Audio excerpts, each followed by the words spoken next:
अस्सलाम वालेकुम स्टूडेंट। पाक अफेयर करंट अफेयर बैच का ही हमारा फोर्थ टॉपिक है। सबसे पहले हमने जी इकोनॉमी किया, फिर हमने पॉपुलेशन, उसके बाद वाटर क्राइसिस, और अब हम जो है नेशनल इंटीग्रेशन पे काम करेंगे कि ये है क्या, इसको कैसे कॉम्प्रिहेंड करना है पेपर। जी, इसका मैं क्वेश्चन बता देता हूँ। क्वेश्चन जो है वो 2018 में आया हुआ है कि प्रॉब्लम जो है पाकिस्तान के साथ नेशनल इंटीग्रेशन की और उसके सोल्यूशन। ठीक है, नेशनल इंटीग्रेशन में वो हमेशा आपसे सोल्यूशंस की बात करेगा कि नेशनल इंटीग्रेशन क्यों नहीं है पाकिस्तान में और वो कैसे हो सकती है। तो आज का पूरा सवाल हमारा इसी पे बेस करेगा। फर्स्ट ऑफ ऑल, हमें पता होना चाहिए कि दैट इंटीग्रेशन क्या होती है। ठीक है, इंटीग्रेशन का मतलब होता है छोटे छोटे पार्ट्स का आपस में मिलना। अगर हम बात करें पाकिस्तान की, तो पाकिस्तान के अंदर डिफरेंट सूबे हैं आपके। जब ये सारे सूबे मिलते हैं तभी तो फिर नाम पड़ा इसका पाकिस्तान। ठीक है? तो इंटीग्रेशन हमारे मुल्क में शुरू से ही एक मसला रहा है। ठीक, जब हम पाक अफेयर्स में सवाल को लेके जाएंगे और पाक अफेयर्स के अंदर हम इसको सॉल्व करते हैं, तो यहाँ पे हमें कोटेशन, फैक्ट फिगर और हिस्ट्री को भी देखना पड़ता है। सबसे पहले हम इस सवाल को जब स्टार्ट करेंगे, हम इस कायदे आज़म की कोटेशन से स्टार्ट करेंगे कि उन्होंने कहा था कि जब पाकिस्तान बन गया तो अब ना कोई बलूची है, ना पठान है, ना सिंधी है, ना बंगाली है। अब सब के सब हम क्या हैं? पाकिस्तान। तो this is the relevant quotation, आप इसको इस्तेमाल करोगे। ठीक है, ये नोट्स में अपने स्टूडेंट्स को प्रोवाइड भी कर देता हूँ ना। अगर हम बात करें कि जी इंटीग्रेशन जो है वो 1947 से अब तक क्यों नहीं हो पाई, क्या क्या मसाइल थे और कौन से ऐसे फैक्टर्स हैं जिन पे हम ये कह सकते हैं कि जी आपकी इंटीग्रेशन जो है वो डिपेंड करेगी। ठीक है, सबसे पहले अगर हम बात करें इसमें कि रिक्वायरमेंट्स क्या है, आपको एक मुल्क को यूनाइट रखने के लिए, ठीक है, एकजुट रखने के लिए सबको, तो क्या करना पड़ेगा? आपकी इकोनॉमिक प्रोग्रेस होनी चाहिए। इसमें हम की एग्जांपल लेंगे इंडिया की। ठीक है? इंडिया की एग्जांपल हम इस वजह से लेते हैं इसमें बिकॉज उसके अंदर बहुत ज्यादा डाइवर्सिटी है, बहुत डिफरेंट डिफरेंट लोग रहते हैं उसके अंदर।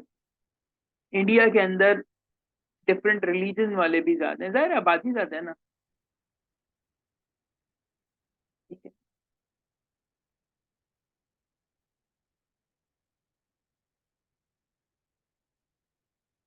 सही। तो अब कैसे इंडिया ने अपने आप को यूनाइट रखा है? देखो, नंबर वन, इकोनॉमिक प्रोग्रेस कर रहा है।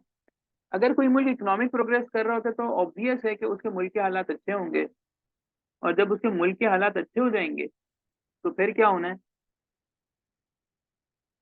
वहां पे ह्यूमन एंड सोशल डेवलपमेंट होगी। सही है ना? कि भाई हर शख्स जो है फिर वहां पे सुकून से अच्छी जिंदगी गुजार रहा होगा, जस्टिस सिस्टम अच्छा हो जाएगा, रूल ऑफ लॉ होगा, पॉलिटिकल आ जाएंगे, वहां पे डेमोक्रेसी आ जाएगी, रेस रिलीजन ये सारे मामला सही हो जाएंगे। अगर किसी मुल्क में ये सब है तो ये रिक्वायरमेंट्स है किस चीज की? For integration. अब आपसे मैं ये कहूँ, फिजा ने क्लास में, ओके, अगर मैं आपसे कहूँ कि एक इंटीग्रेशन अगर मुझे मिलाना है चीजों को, तो मुझे किस चीज की रिक्वायरमेंट है? ठीक है, तो हमें रिक्वायरमेंट है जी इन तमाम चीजों की, भी हो, रूल ऑफ लॉ भी हो, जस्टिस भी हो। तो आज अगर हम पाकिस्तान को देखें तो पाकिस्तान में ये सारी चीजें नहीं है, और दूर दूर तक नजर नहीं आती कि ऐसा हो सकता है हमारे पास। Right, if you talk about the history, कि हमारी हिस्ट्री क्या कहती है? कहते हैं जी कि after first assassination of Liaquat Ali Khan, जब लियाकत अली खान साहब को असैसिनेट किया गया था, उसके बाद से ना एक मसाइल पैदा हुए हमारे मुल्क में। वो क्या मसाइल थे? कि हमारा मुल्क जो है ना दो पार्ट्स में चलना शुरू हो गया। ठीक है, एक तरफ डेमोक्रेसी थी और एक तरफ थी ब्यूरोक्रेसी, या फिर आप इसको कह सकते हो मिलिट्री। ठीक है, अब हमारा जो मुल्क है वो किसकी बेसिस पे बना था? रिलीजन की बेस पे, कि भाई ये मुसलमानों के लिए सेपरेट होगा, लेकिन हम फिर भी यूनाइट नहीं हो सके। फिर उसमें रीजन आ जाएगा कि सेक्टेरियनिज्म बहुत है और ये सारे मसाइल हैं। तो हुआ क्या कि आपके जब तमाम लीडर खत्म हो गए, डेमोक्रेसी डेमोक्रेसी आपके मुल्क में जब खत्म हो गई, तमाम लीडर्स वगैरह आपके चले गए, तो फिर ब्यूरोक्रेसी ने मुल्क संभाला। ब्यूरोक्रेसी ने हार्ड हैंड के साथ इसको टैकल किया, जैसे आप कहते हो कि आयरन हैंड के साथ इन्होंने टैकल किया, और जोर जबरदस्ती पे कोई भी मुल्क कभी चलता नहीं है। बहरहाल फिर यहाँ पे इन्होंने इंटीग्रेशन होने ही नहीं दी। क्यों नहीं होने दी इंटीग्रेशन? बिकॉज पंजाब जो है वो डोमिनेट करता है हर चीज के अंदर, पंजाब की डोमिनेंसी आपको नजर आएगी। बलूचिस्तान हमेशा से डिप्राइव्ड था, अभी भी डिप्राइव्ड है। तो कैसे आप बताओ कि एक बलोची और एक पंजाबी साथ नहीं बैठते? उसका रीजन ही यही है कि भाई पंजाब के पास सीएसएस में भी कोटा ज्यादा है, पंजाब के पास एनएफसी अवार्ड भी ज्यादा है, पंजाब से गवर्नमेंट बनती है, हर कुछ पंजाब के पास है। बलूचिस्तान, सिंध, केपी के इनको तो कुछ मिलता ही नहीं है। तो इधर ही से तो आपने अपनी नेशनल इंटीग्रेशन खराब की थी।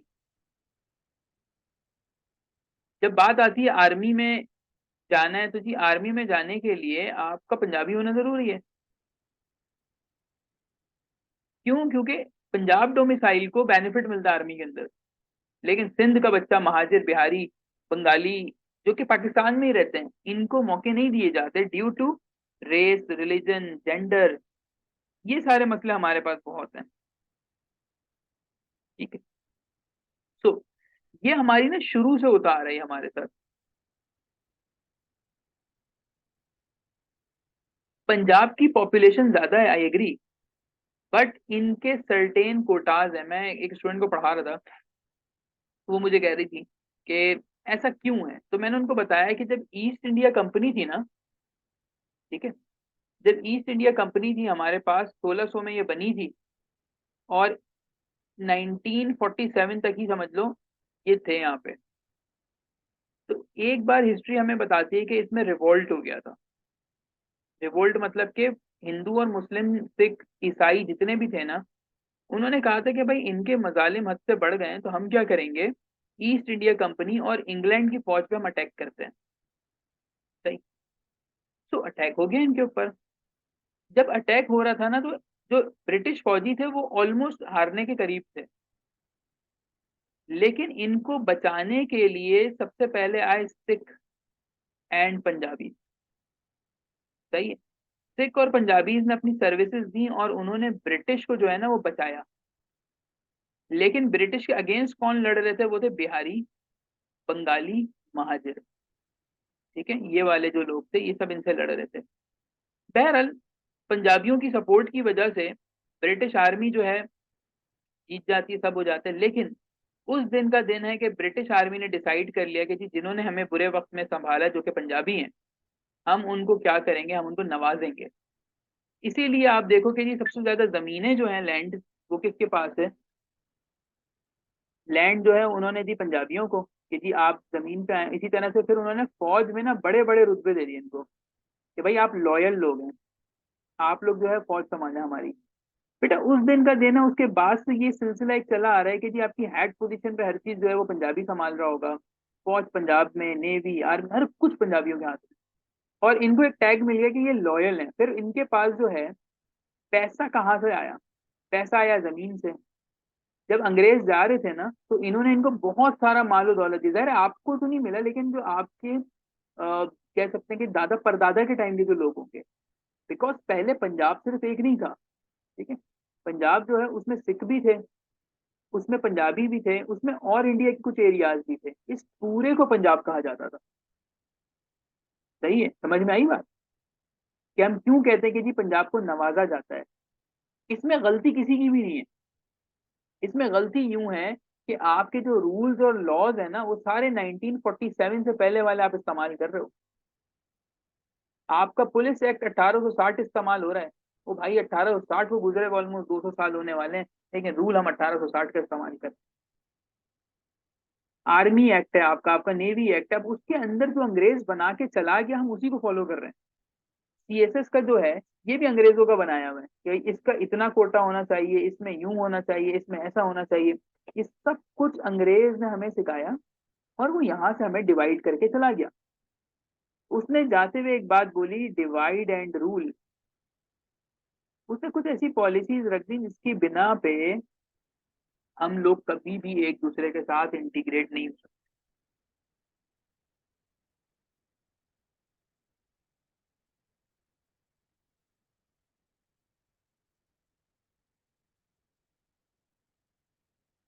अब ये पॉइंट क्लियर हुआ?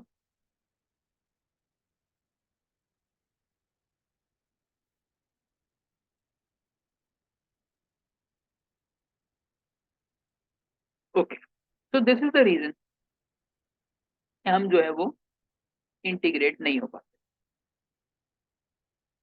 इनको चाहिए कि ये हर जगह मैरिट कर दें, इस सीएसए से आओ, मुल्क में जिसके अंदर जितना दम है आओ, कोई इसमें पंजाब की कोई सीट नहीं होगी, सिंध की नहीं है, जो कर सकता है कर ले। अगर कोटा सिस्टम खत्म होता है तब तो शायद इंटीग्रेशन होके एक बलूचिस्तान के रूरल एरिया के बच्चे को, केपीके के एरिया को और पंजाब के पोश इलाके से जो ताल्लुक रखता है, तीनों को बराबर रखा जाए। लेकिन ऐसा कभी हुआ ही नहीं, ना होगा। इसी तरीके से हमारे पास ऐसे भी इश्यूज आए जिसकी वजह से नेशनल इंटीग्रेशन हमारी खत्म होना शुरू हो गई। अब उसमें क्या क्या था?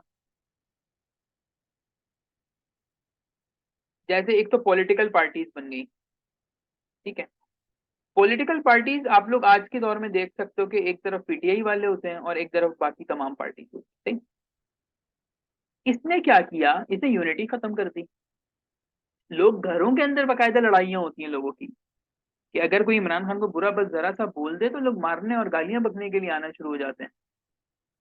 इसी तरीके से कि नवाज शरीफ के जो लोग हैं उनको जी, इंग्लैंड में हो वो, ऑस्ट्रेलिया में हो, उनको आके क्या बोले जाते हैं जी, ये चोर हैं, ये ऐसे हैं। तो इसका मतलब तुम्हारी यूनिटी जो है वो अब खत्म हो चुकी है। तुम किस बात की यूनाइटेड हो? कोई यूनाइटेड नहीं हो। अभी आप देखें ये लोग बॉयकॉट चल रहा है, ठीक है ना, आप लोग भी देखते होंगे न्यूज वगैरह। तो बॉयकॉट किस चीज का चल रहा है? इसराइली प्रोडक्ट्स का। सही? अब इसराइली प्रोडक्ट्स तो ऑलरेडी आपकी वो प्रोडक्ट्स हैं जो कि एक्सपेंसिव होती हैं। ठीक है, मतलब एक नॉर्मल बंदा डेली लाइफ में नहीं इस्तेमाल करता। ठीक है ना? आज भी ऐसे लोग हैं जो कि अपना सामान एक कोने करियाना की शॉप से खरीद रहे होते हैं। और आज ऐसे भी लोग हैं, जिस तरह से अल्हम्दुलिल्लाह कि अल्लाह ने इतनी सलाहियत दी कि हम कोई भी शॉपिंग कर रहे हो तो हम यूजुअली मार्ट्स का रुख करते हैं या शॉपिंग मॉल्स का रुख करते हैं। तो वहां तो हमें मिलती ही ये वाली प्रोडक्ट्स और हमें कोई मसला नहीं है इसको परचेज करने में। सही है? तो ये जो बायकॉट है ये अब कौन कर रहा है, क्यों कर रहा है, और उसका सबसे बड़ा मसला ये आ रहा है कि इसमें एक छोटा सा एक तबका है, वो जो है जिसकी हिमायत कर रहा है, और बहुत सारे लोग हैं वो कह रहे हैं कि जी इससे कोई फायदा ही नहीं होगा। ठीक है? तो थिंग इज क्या, इसमें भी यूनिटी नहीं है हमारे पास। भाई बायकॉट करना करो। अभी भी कितने सारे लोग कह रहे हैं कि जी हमने इसराइली प्रोडक्ट्स का बायकॉट किया, लेकिन खुद महंगे महंगे रेस्टोरेंट्स में जा रहे हैं, म्यूजिक सुन रहे हैं, सारी चीजें कर रहे हैं, क्रिकेट मैच देख रहे हैं। India supporter of Israel, USA supporter of Israel. आप फेसबुक इस्तेमाल करो, इंस्टाग्राम इस्तेमाल करो, आपके एड्स लगते हैं, इसका रेवेन्यू किसके पास जाता है? इसका रेवेन्यू आपके पास सारा सारा यूएसए ले रहा है। यूएसए फिर क्या करता है जी, वो वेपनरी बना के फिर इसराइल को देता है। तो अगर आप इसका चेन सिस्टम देखें तो आज हमें फेसबुक भी बंद कर देना चाहिए, इंस्टा भी बंद कर दें, लेकिन ये सब कोई करेगा नहीं। ठीक है? तो इधर से भी हमें समझ में आती है कि जी हमारी नेशनल इंटीग्रेशन जो है वो हमारे अंदर नहीं पाई जाती।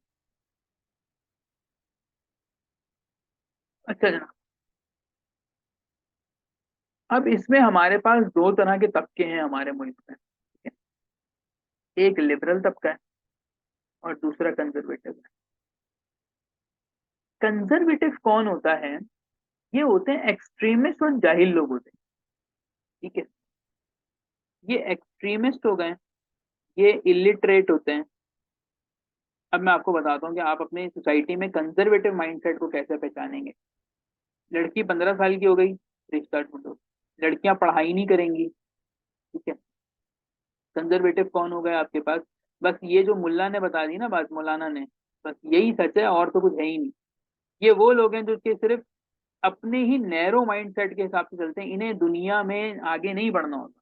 ये टेक्नोलॉजी विक्नोलॉजी नहीं मानते हैं, ये कहते हैं ऐसा है तो ऐसे ही रहेगा। 1400 साल पहले ऐसा होता था, आज भी ऐसा होगा, आगे भी होगा। ये वक्त के साथ इवॉल्व नहीं हो रहे, ये कंजर्वेटिव है, छोटी जहनियत के लोग हैं। ठीक है? दूसरी तरफ आते हैं कुछ पढ़े लिखे लिबरल। लिबरल क्या कहता है कि नहीं, सब बराबर है, औरत को पढ़ने दो, शादी उसकी मर्जी से करने दो, करती है नहीं करती कोई मसले की बात। ठीक है? ये बात ये करते हैं कि जी इस्लाम आया, हमने माना 1400 साल पहले, लेकिन अब चीजें चेंज हो गई हैं तो हमें थोड़ा सा इसको मॉडिफाई करना पड़ेगा, जिसके अंदर हमने टर्म इस्तेमाल करते हैं इज्मा और कियास। ये आपने पढ़ा दिया। इज्मा और कियास क्या है कि ऐसे तमाम मसाइल जो उस दौर में नहीं थे, जिस पे कुरान और सुन्नत ने खामोशी इख्तियार की है, उसका हल तो निकाला जाए। उसका हल निकालने के लिए आपको कुछ फिलोसफर्स, कुछ थिंकर्स की रिक्वायरमेंट है। जैसे मैं एक जगह पे पढ़ रहा था, ह्यूमन ट्रैफिकिंग का ना कहीं कोई जिक्र नहीं है। ठीक है, ह्यूमन ट्रैफिकिंग क्या है कि जी लोगों को जबरदस्ती एक जगह से उठा के दूसरी जगह ले जाके, या तो उनको सामान बेचा जाता है उनके जिस्म से निकाल के, या फिर उनको फकीर बना दिया जाता है, या उनसे टेररिज्म करवाया जाता है। ये सब ना उस दौर में नहीं था, ह्यूमन ट्रैफिकिंग। अब इसके बारे में कुछ आपको नहीं मिलेगा। सही। और अब इसको अगर आप सॉल्व करने की कोशिश करोगे 1400 साल पहले के निजाम से, तो आपको तो कुछ मिल ही नहीं रहा। तो you need to become a liberal for this. जहां बात आती है वर्क प्लेस पे हिजाब की, तो ठीक है, हम हिजाब को तो देखेंगे कुरान और सुन्नत क्या कहता है, लेकिन हम ये भी जरूर देखेंगे कि आज के दौर में क्या रिक्वायरमेंट है। अगर किसी के पास बहुत ज्यादा जरूरत है, उसको जॉब नहीं लग रही, और एक जगह जॉब लगी है उसकी, और वहां पे कंपनी की पॉलिसी है कि जी हिजाब लिमिटेड करना है आपने, ऐसी सूरत में अब वो औरत क्या करे? खुदकुशी करो तो मौलाना बोल देगा हराम है, गलत काम करें तो चोरी, वो भी हराम है। अब इसके अंदर फिर हमें थोड़ी सी अस्थाई आराम पैदा करना पड़ता है। जबर से काम नहीं लेना हर काम। बात समझ में आती है? ये एक फिनोमेना है लिबरल और कंजर्वेटिव का।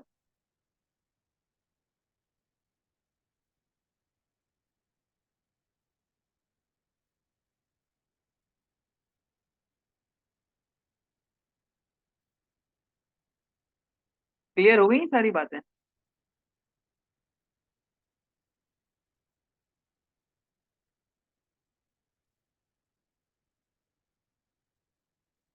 तो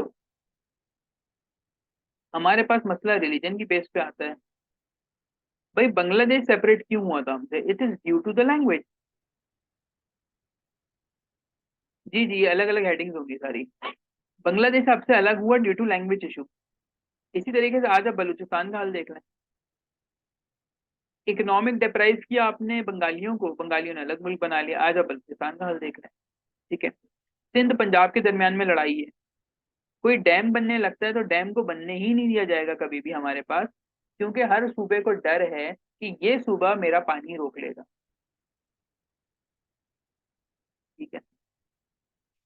उसके बाद कोटा सिस्टम की बात, कि भाई कहीं पे भी चले जाओ कोटा सिस्टम आपने दिया हुआ है। उसके बाद क्या है जी, मुल्क के अंदर आपकी है पॉलिटिकल इंस्टेबिलिटी। पॉलिटिकल इंस्टेबिलिटी क्या है कि आज आपके पास जी एक जमात मौजूद है, ठीक है, कल को आपके पास दूसरी जमात आ जाती है। तो with the passage of time democratic country के अंदर डिफरेंट पॉलिटिकल पार्टीज का आना, मिलिट्री का बीच में इंटरवीन करना, ये सब हमारी जो है यूनिटी को खराब करता है, इंटीग्रेशन को। लास्ट आप देखें एक मीडिया इश्यूज, कि मीडिया भी यही काम करता है। अब आप देखें कि पहले क्या हो रहा था कि अफगानियों को निकाल रहे थे, ठीक है ना, कराची से बहुत अफगानियों को इन्होंने निकाला है। रीजन क्या थे? स्ट्रीट क्राइम्स था, इनकी वजह से टेररिस्ट अटैक बढ़ गए थे, सब कुछ। पहले आज से 15-20 दिन पहले बड़ा कोई न्यूज चैनल में शोर चल रहा था, सही है। उसके बाद यूएसए ने बोला कि जी it is against the human rights, आप उनको वापस बुला लें, और ये लिस्ट दे रहे हैं, ऐसे कर रहे हैं, वैसे कर रहे हैं, ठीक है। उसके बाद न्यूज चैनल ने एक टिल्ट ये किया कि वो उन्होंने अफगान महाजरीन की गम और गुस्से की स्टोरी सुनाना शुरू कर दी। क्योंकि मीडिया क्या करता है? Media rapes your mind. जैसा वो चाहे वो वैसा दिखाता है। अब वो क्या कर रहे हैं, एक अफगानी के पास चलेगा, उनसे पूछ रहे हैं जी आप बताइए, तो वो बोलना शुरू हो गया कि जी हम तो यहीं पैदा हुए हैं, हमें तो कुछ नहीं मिलता, वहां तो सर्दियां इतनी हैं। फिर दूसरा चैनल आप लगाएं तो वो भी अफगान की स्टोरी बता रहे हैं। Now they are mapping your mind, के जब आपसे पूछा जाएगा कि यार क्या अफगानियों को निकाल दें यहाँ से, तो आपका जहन होगा नहीं यार, बेचारे ये भी तो गरीब होते हैं। बात समझ में आ रही है? तो मीडिया अपने हिसाब किताब से चलाता है। Similar goes with the politics, की जब तहरीक इंसाफ को लाना था, जब इनको लेकर आए थे तो प्राइम टाइम हर जगह इमरान खान साहब थे। 2013 से लेकर 2018 तक या 17 तक अगर आप देखें तो इनको जो लाए वो उन्होंने इनको हर जगह चला दिया। उनके लिए एक बड़ी पॉलिटिकल पार्टी को बैन भी करा दिया कि नहीं इनको लेकर आना है। तो हर जगह करप्शन का नारा, म्यूजिक, गाड़ियों में, this is all pre plan, right. सब कुछ प्री प्लान होता है, आपका इसमें कोई किरदार नहीं होता है। तो मीडिया मेक्स योर माइंड। हर दफा उनकी स्पीच चलाई जा रही थी, करप्शन करप्शन, आईएमएफ के पास नहीं जाओ, बिल जला दो। अल्टीमेटली जब वो हुकूमत में आए तो क्या किया उन्होंने? वही सब जो लाए थे उन्होंने रुख्सत भी कर दिया वैसे ही। आपका दिल ना भी चाह रहा हो तो एडवर्टिजमेंट देख के आप दराज से कुछ ना कुछ ऑर्डर कर लोगे। तो मीडिया जो है बनाता भी है और बिगाड़ता भी है। ठीक है ना। लास्ट आप देखें कि ये जो एरियाज हैं आपके पास, जैसे कि मर्दान, केपी के, सिंध के अंदर स्पेशली जो रूरल एरियाज हैं, ये वोटिंग जो है ना वो काबिलियत की बुनियाद पे नहीं करते। ठीक है। ये वोटिंग करते हैं on the basis of tribes. ठीक है। लेट सपोज कि जी एक जरदारी एक कबीला है, ट्राइब है, तो they will only vote for PPP, right. वो अपनी एथनिसिटी पे वोट करते हैं, वो अपनी लैंग्वेज पे वोट करते हैं, वो कभी भी ये नहीं देखते कि मेरा कैंडिडेट कौन है। सही है। वोटिंग के लिए जब भी आप डेमोक्रेटिक कंट्री में रहते हो ना, जाहिर है किसने वोट देना है? अवाम ने वोट देना है। अब तुम्हारे पास लेट सपोज तुम एक काउंसलर हो, तुम्हें वोट चाहिए, तुम्हारे लोगों के पास खाने को नहीं है। ठीक है। तुमने सिर्फ इतना करना है कि उनको किसी भी तरीके से टेम्पररी तुमने कुछ खाने के लिए दे दिया, उन्होंने लाजमी वोट तुम्हें करना है। बस जब उन्होंने तुम्हें वोट कर दिया उसके बाद तुम लूट खसूट करो, तुम करप्शन करो, तुम्हारे 5 साल सेव हो गए। तो दिस इज हाउ हमारे मुल्क में इंटीग्रेशन नहीं है। अब आप सिर्फ सिर्फ ये निकाल लीजिएगा कि कराची में इलेक्शंस होंगे ना फैब के अंदर, तो आप सिर्फ ये देख लीजिएगा कि पीएमएलएन ने कराची से कितनी सीट जीती होंगी। भले पीएमएलएन का वजीर आजम आ जाए, सही है, लेकिन ये देख लेना कराची से पीएमएलएन की सीट्स कितनी है। सिमिलरली ये देख लेना कि बलूचिस्तान से पीपीपी कितनी जीतती है सीटें, राइट। तो ये क्या है कि जी बलोच एरिया से बलोच पार्टी जीतेगी, पीएमएलएन पंजाब से जीतेगी, कराची से जी है, हो सकता है इस बार थोड़ा सा टिल्ट आए, लेकिन हमने स्पेसिफिक कर दिया है चीजों को, विच शोज कि हमारे अंदर यूनिटी नहीं है। ठीक है बेटा।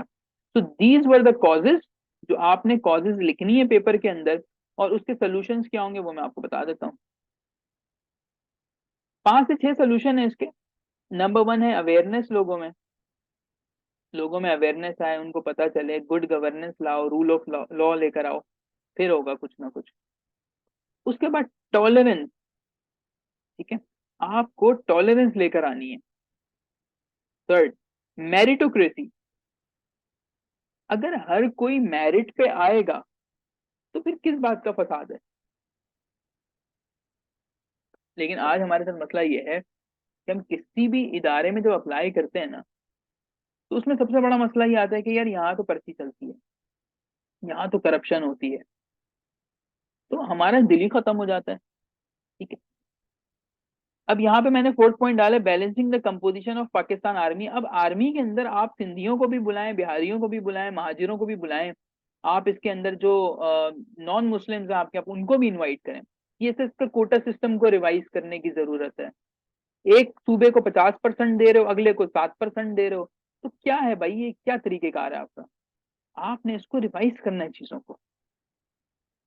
एनएफसी अवार्ड्स होते हैं, एनएफसी अवार्ड में सबसे ज्यादा 50% जो है वो पंजाब ले जाता है आपका, मोर देन हाफ।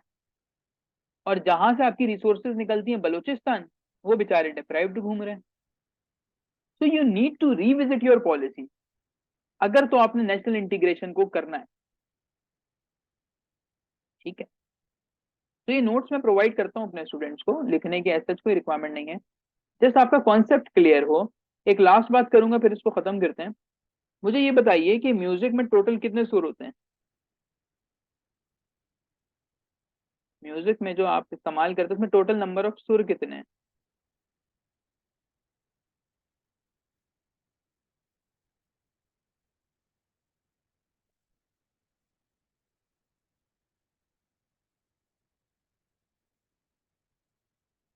7 होता है, 7 ही होते हैं, ठीक है।